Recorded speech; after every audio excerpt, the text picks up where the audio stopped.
Dr. Robert Ghosh. I'm a consultant with a specialist interest in headache medicine. So we're going to go through a Google board now and frequently asked questions. And where shall we start? Does migraine affect vision? Well, yes, it does. Either before a migraine attack, what we sometimes call an aura. People often talk about zigzags, people talk about blind spots, people sometimes even completely lose their vision. That can happen before a migraine attack, during what we call an aura, or indeed can happen during a migraine attack too. So vision impairment is quite common during migraine attacks. Next, does migraine make you tired? Well, it certainly does.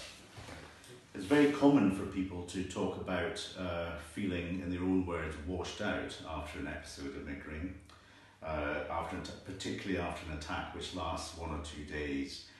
People sometimes feel very incapacitated. They simply can't do anything at all. So fatigue and tiredness is common, particularly after a migraine attack.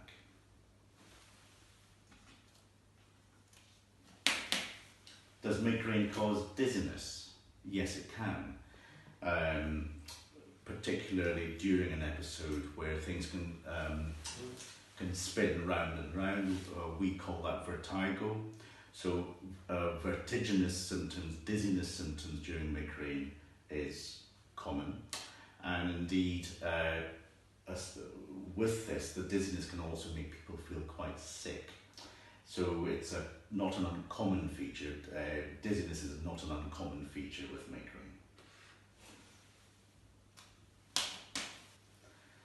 Does migraine cause sickness? We touched on this just now, didn't we? So nausea is commoner than physical vomiting.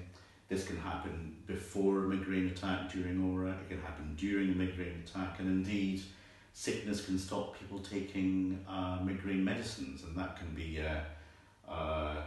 it could be a spiraling circle, because while they're desperately trying to take migraine medicines, they can't get it into them because they're physically being sick.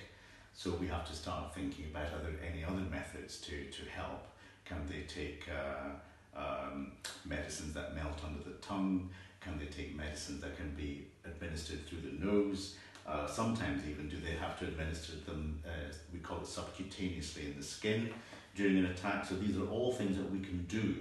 So sickness is common before and during a migraine attack. That doesn't mean we can't help. There are ways of administering treatment even despite sickness. And lastly, does migraine cause neck pain?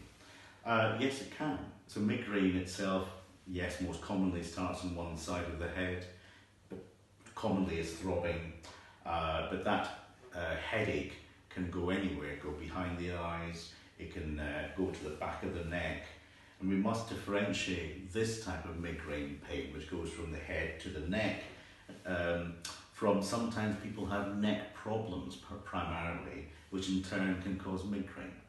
So it's really important to know, is it that you have primarily a neck ache, which is then leading to migraine, or do you have a migraine type of headache, which is going to your neck?